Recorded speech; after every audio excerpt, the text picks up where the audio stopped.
Hello everyone. इस video में हम देखेंगे कि गुजरात बोर्ड ने मार्च 2020 के लिए मॉडल पेपर निकाला है स्टैंडर्ड 10th के लिए। ठीक है, मैथ्स के दो पेपर निकाले, एक बेसिक निकाला है और एक स्टैंडर्ड निकाला है। तो इस वीडियो में हम बेसिक का पेपर देखेंगे और वो भी सेक्शन ए। ओके, और ये वीडियो इंग्लिश और हिंदी में रहेंगी ताकि ये इंग्लिश मीडियम के स्टूडेंट्स के लिए। ठीक है, हर एक क्वेश्चन जो है वो इंग्लिश में टाइप किया हुआ साइड में मिलेगा आपको और उसका सॉल्यूशन हम डिटेल से करेंगे।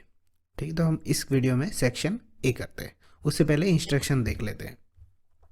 टोटल 54 क्वेश्चन है इस पेपर में, जो A B C D section में डिस्ट्रीब्यूटेड है। और यहाँ पे इसके राइट हैंड साइड पे उसके मार्क्स दिए हुए हैं। जहाँ पे नेसेसरी है वहाँ पे फिगर और कंस्ट्रक्शन आपको कम्प्लीटली करना है। कंस्ट्रक्शन के क्वेश्चन कंप्लीट करने हैं और जहाँ पे फिगर ज़रूरी है जिस क्वेश्चन में, वहाँ भी आपको ड्रॉ करनी है। न्यू सेक्शन है वो न्यू पेज से आपको स्टार्ट करना है लिखना। सारे क्वेश्चन लाइन में लिखने हैं और कैलकुलेटर का यूज़ नहीं करना है। ये बेसिक इंस्ट्रक्शन है। तो चलो सेक्शन ए स्टार्ट करते हैं। तो देखो सेक्शन ए, देखो 1 से लेके 24 है। तो पहले जो है वो MCQs है, तो उसे हम देखते हैं। दिया हुआ है √9 + 5 इज़ व्हाट। तो ऑप्शन ए है आपके पास इंटीजर, ऑप्शन बी है इरेशनल, ऑप्शन सी है फ्रैक्शन और ऑप्शन डी है मिक्स फ्रैक्शन। ठीक है, ये जितने भी गुजराती वर्ड है उनके इंग्लिश मैंने साइड में लिखे हुए और जिसमें नेसेसरी नहीं है उसमें मैंने ट्रांसलेट नहीं किया है। तो सबसे पहले देखो √9 का मतलब क्या होता है 3 और +5। तो 3 + 5 ये क्या है 8 है। तो 8 क्या होता है, हमें पता है 8 क्या होता है, इंटीजर होता है। इरेशनल फ्रैक्शन और मिक्स फ्रैक्शन नहीं होगा। सेकंड क्वेश्चन देखो, P of x = 7 - 5x³ - 3x² + 9x दिया हुआ है। तो क्वेश्चन हमारा है find the degree of polynomial P of x। तो ये जो P of x दिया हुआ है उसकी डिग्री फाइंड करने को गई। तो डिग्री हम किसे कहते हैं, तो x का जो हाईएस्ट पावर होता है उसे हम डिग्री कहते हैं, जो कि कितना है 3 है। तो हमारा आंसर होगा ऑप्शन सी। क्वेश्चन नंबर 3 देखो, zero of linear polynomial of P of x। तो देखो ये P of x जो है वो लीनियर पोलिनोमियल है, उसका हमें ज़ीरो फाइंड करना है। तो वो हम कैसे करते हैं, ये जो लीनियर पोलिनोमियल दिया है उसके हम ज़ीरो के बराबर लिख लेते हैं। तो क्या होता है 7x = 4 और x = क्या हो जाएगा 4/7। तो इसका ज़ीरो हो जाएगा, ऑप्शन बी। क्वेश्चन नंबर 4 देखो, जो इक्वेशन दिया हुआ है 8x + 5k। तो one solution of given equation is given 1 0, then find the value of k। यहाँ पे क्वेश्चन मैंने लिखा हुआ है। तो ये जो इक्वेशन है उसका एक सॉल्यूशन हमें 1 0 दिया हुआ है। इसका मतलब ये जो 1 है वो x है और ये जो 0 है वो y पूरे इक्वेशन में नहीं दिया हुआ है, तो इसकी कोई वैल्यू नहीं बनती हमारे लिए। तो x = 1 है तो वो हम यहाँ पे रख देते। तो देखो 8 1 जा क्या हो जाएगा 8 + 5k = 18 हो जाएगा। तो यहाँ पे क्या हो जाएगा, मैं यहाँ पे लिख लेता हूँ 5k = ये 8 है वो उस तरफ चला जाएगा तो 18 - 8, देन 5k = 18 - 8 10 हो जाएगा। तो k = 2 आंसर आ जाएगा। 5 जो है वो डिवाइड में चला जाएगा। तो k का आंसर होगा option C 2। Then after that question 5 देखते हैं। Formula for discriminant D. 4 chapter quadratic में से क्वेश्चन है कि डिस्क्रिमिनेंट का फॉर्मूला पूछा है। तो आंसर क्या होगा हमारा d = b² - 4ac। ये सेम क्वेश्चन स्टैंडर्ड के पेपर में भी दिया हुआ है। क्वेश्चन नंबर 6 देखो, फॉर्मूला फॉर nth टर्म हमें यहाँ पे डिफाइन करना है। तो जो एरिथमेटिक प्रोग्रेशन 5th चैप्टर में से एक क्वेश्चन है जिसमें nth टर्म का फॉर्मूला क्या होता है, option B an = a + n - 1 d। an जो लास्ट टर्म होता है, a जो फर्स्ट टर्म होता है, n कितने टर्म होते हैं वो, और d जो होता है वो डिफरेंस होता है सेकंड एंड फर्स्ट टर्म का। क्वेश्चन नंबर 7 देखो, distance between origin and point A B. तो हमारा डिस्टेंस का फॉर्मूला क्या है, हम कोई भी पॉइंट जो होते हैं, मान लो P x1 y1 है, ठीक है, और Q x2 y2 है। तो हम उसका फॉर्मूला हम कैसे निकालते हैं, PQ = x2 - x1² + y2 - y1²। ये अंडर रूट में होता है। ठीक है, तो यहाँ पे a और b का 0 - a1² √a² हो जाएगा प्लस b² हो जाएगा। तो हमारा आंसर होगा √a² + b²। अब यहाँ पे ऑप्शन देखो, यहाँ पे √a - b दिया हुआ है। ऑप्शन तो गलत ही है, पर अगर इसकी जगह पे आपको एग्जाम में ऐसा भी दे सकते हैं, mod a + b। ये दोनों सेम ही है। ठीक है, mod a + b को ही आप √a² + b² लिख सकते हो। तो इसकी जगह ये भी ऑप्शन हो तो आपको वो करेक्ट चूज करना है। नेक्स्ट क्वेश्चन देखते हैं।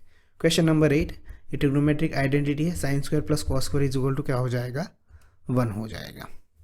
उसके बाद 9th क्वेश्चन देखो, formula for find the length of arc. Length of arc का फॉर्मूला दिया है, ठीक है, तो हमें फाइंड करना है, तो वो क्या होगा, pi r theta by 180।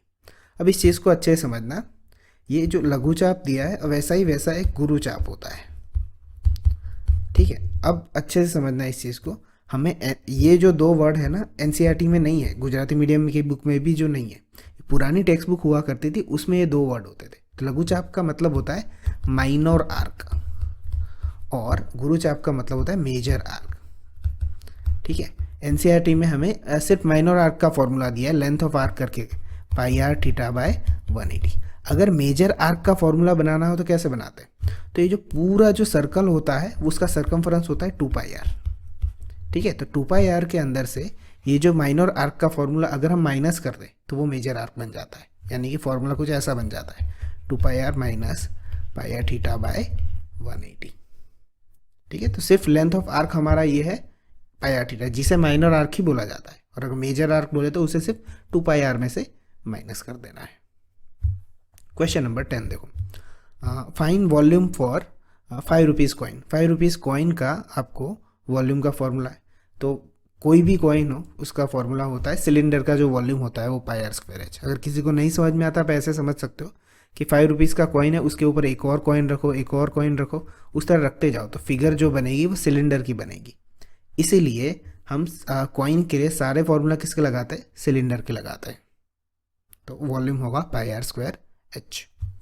Question 11, for information यहाँ पे दिया हुआ है z is equal to 15, x is equal to 15, then m is equal to क्या होगा। तो सबसे पहले z आपको पता होना चाहिए, उसे हम मोड कहते हैं, x बार उसे हम मीन कहते हैं, और m जो है उसे हम मीडियन कहते हैं, ठीक है। ये तीनों चीज़ें नोटेशन आपको पता होनी चाहिए। अब इसका सीधा शॉर्टकट पहले बता दूँ, ये फॉर्मूला तो है ही, हम इसी फॉर्मूले से करेंगे, बट कभी भी अगर z 15 है x 15 है तो m भी 15 ही आएगा।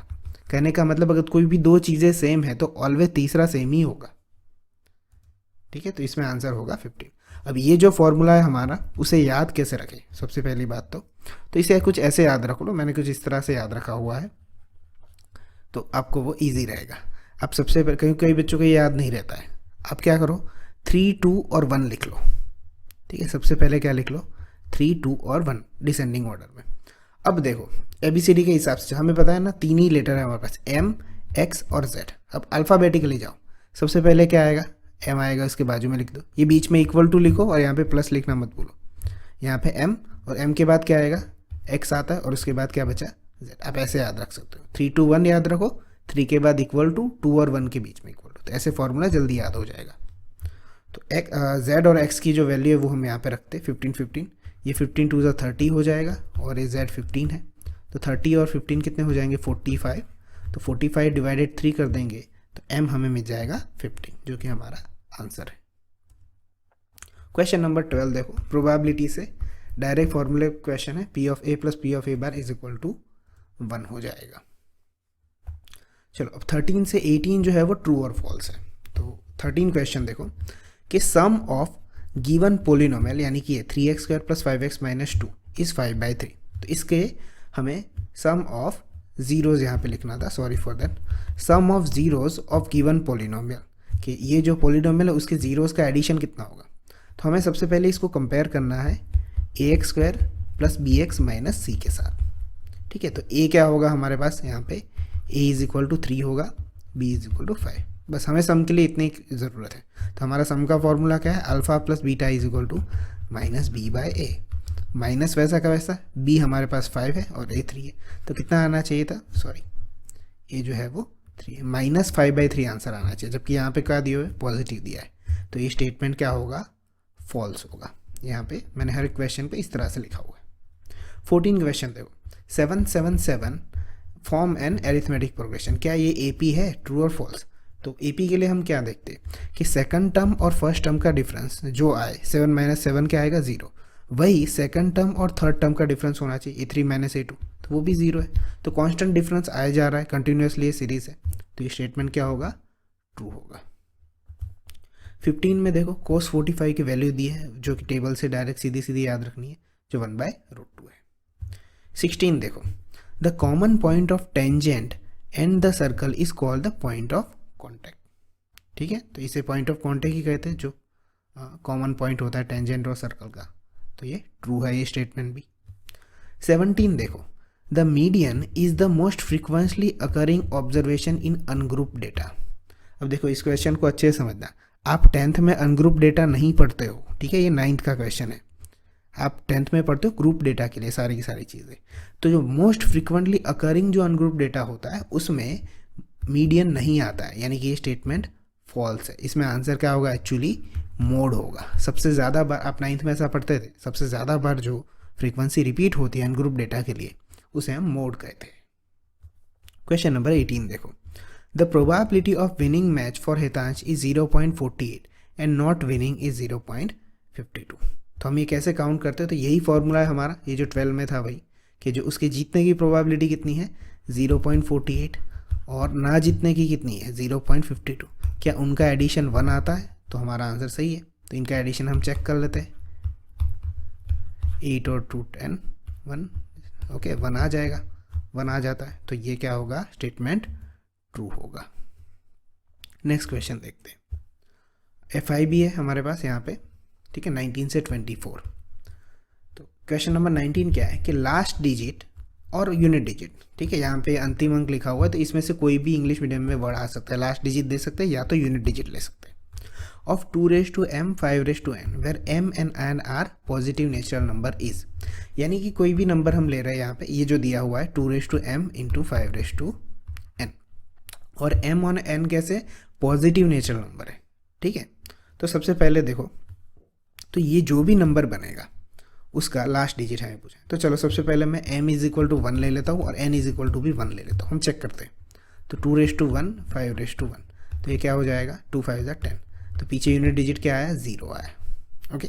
अब मैं दोनों डिफरेंट ले लेता हूँ, सारे चॉइस ले लेते हैं। m = 2 ले लो और n = 1 ले लो, तो 2 और 5 तो क्या होगा 4 और 5 क्या आया 20। तो लास्ट डिजिट ऑलवेज क्या आ रहा है 1 ही मिल रहा है, पॉजिटिव नेचुरल नंबर हम ले रहे हैं, तो ठीक है, और कोई भी नहीं आ रहा है।